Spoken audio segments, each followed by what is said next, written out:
Halo, kami dari kelompok 11 yang beranggotakan Angel Monica Panjaitan, Delia Situmorang, dan Dinda Irwani. Adapun pada video kali ini kami akan membahas lebih mendalam mengenai perkembangan fisik pada remaja.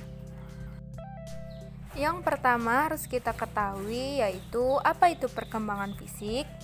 Perkembangan fisik adalah perubahan-perubahan pada tubuh, otak, kapasitas sensorik, dan keterampilan motorik. Hal ini dikemukakan oleh Papalia dan Olds pada tahun 2001. Perubahan pada tubuh atau fisik ditandai dengan pertambahan tinggi dan berat tubuh, pertumbuhan tulang dan otot, serta kematangan organ seksual dan fungsi reproduksi. Tubuh remaja mulai beralih dari tubuh kanak-kanak yang cirinya adalah pertumbuhan menjadi tubuh orang dewasa yang ditandai dengan kematangan. Lantas, apa saja aspek-aspek yang mempengaruhi perkembangan fisik? Menurut Kuhlen dan Thompson pada Harlock 1956, terdapat beberapa aspek yang mempengaruhi perkembangan fisik, yaitu sistem syaraf yang merupakan perkembangan kecerdasan dan emosi, otot-otot yang merupakan kekuatan dan kemampuan gerak motorik, kelenjar endokrin yang merupakan perubahan-perubahan pola tingkah laku baru, dan yang terakhir struktur fisik atau tubuh yang merupakan perubahan tinggi, berat, dan proposisi.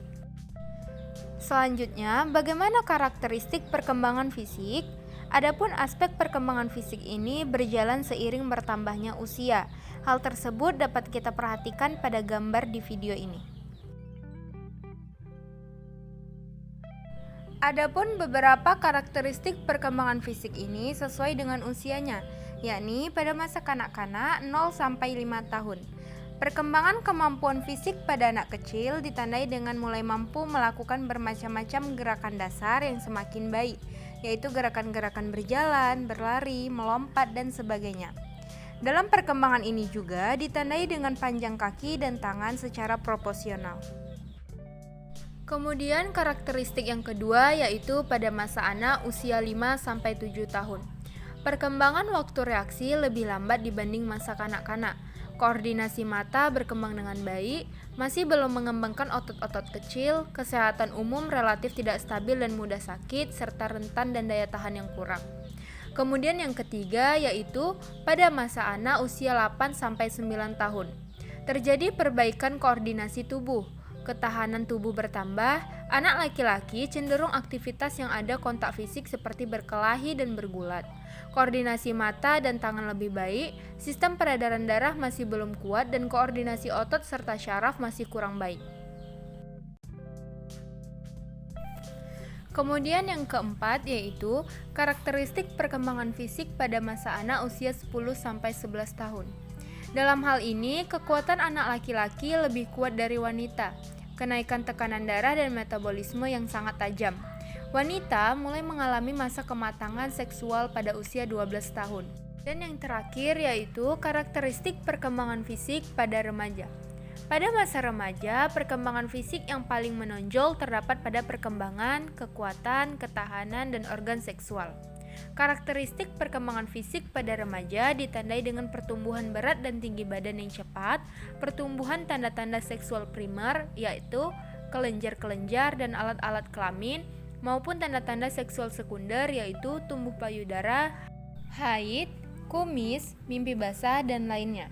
Timbulnya hasrat seksual yang tinggi yakni pada masa pubertas. Selanjutnya, apa saja ciri-ciri perkembangan fisik remaja? Adapun ciri-ciri perkembangan fisik pada remaja laki-laki yaitu perubahan ukuran dan warna pada testis serta penis, suara menjadi berat, mengalami mimpi basah, kulit berminyak dan berjerawat, membesarnya massa otot, dan tumbuh rambut halus pada area kemaluan dan ketiak. Kemudian, pada remaja perempuan, ciri-ciri perkembangan fisiknya yaitu payudara mulai tumbuh, pinggul mulai membesar, perubahan bentuk tubuh, muncul rambut halus pada kemaluan dan ketiak, serta perubahan pada berat badan. Apa saja faktor-faktor yang mempengaruhi perkembangan fisik pada remaja?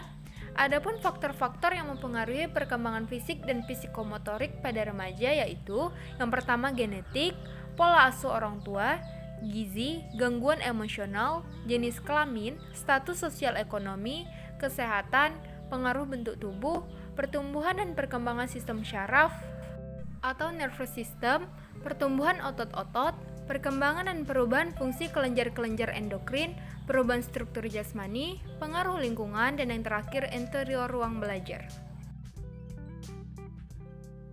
Kemudian, seperti apa implikasi perkembangan fisik dan psikomotorik peserta didik dalam pembelajaran? Peran guru sangat penting dalam membantu peserta didik untuk mengoptimalkan perkembangan fisik dan psikomotoriknya. Selain itu, guru juga bisa jadi teladan dalam perkembangan fisik dan psikomotorik ini. Secara fisik, hal yang bisa dilakukan guru yakni berpenampilan fisik yang menarik, segar, dan sehat. Sementara secara psikomotorik, guru harus tampil di depan peserta didik dengan sikap berwibawa serta menunjukkan perilaku yang tegas dan disiplin.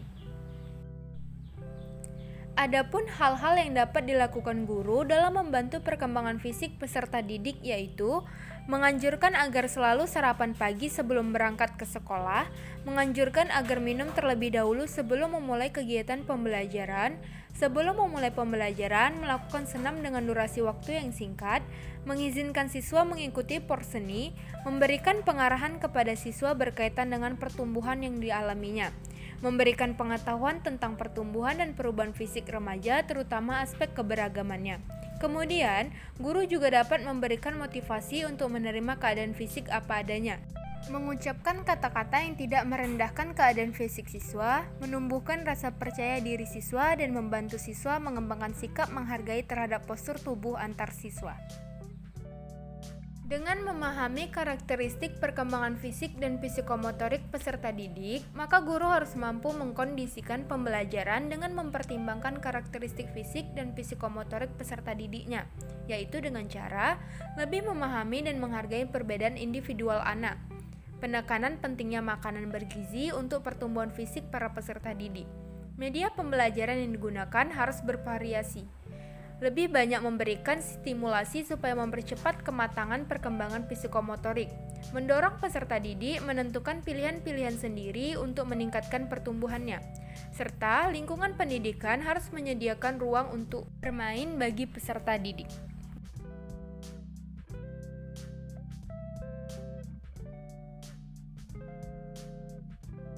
Adapun metode pengembangan kemampuan fisik motorik anak, yakni merupakan salah satu pengembangan kemampuan dasar pada anak.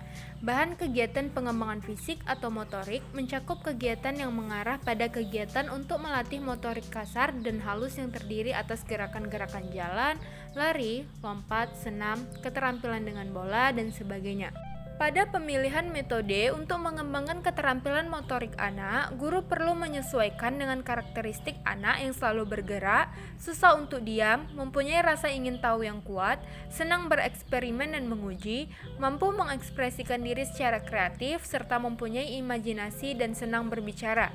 Metode yang digunakan adalah metode kegiatan yang dapat memacu semua kegiatan motorik yang perlu dikembangkan anak.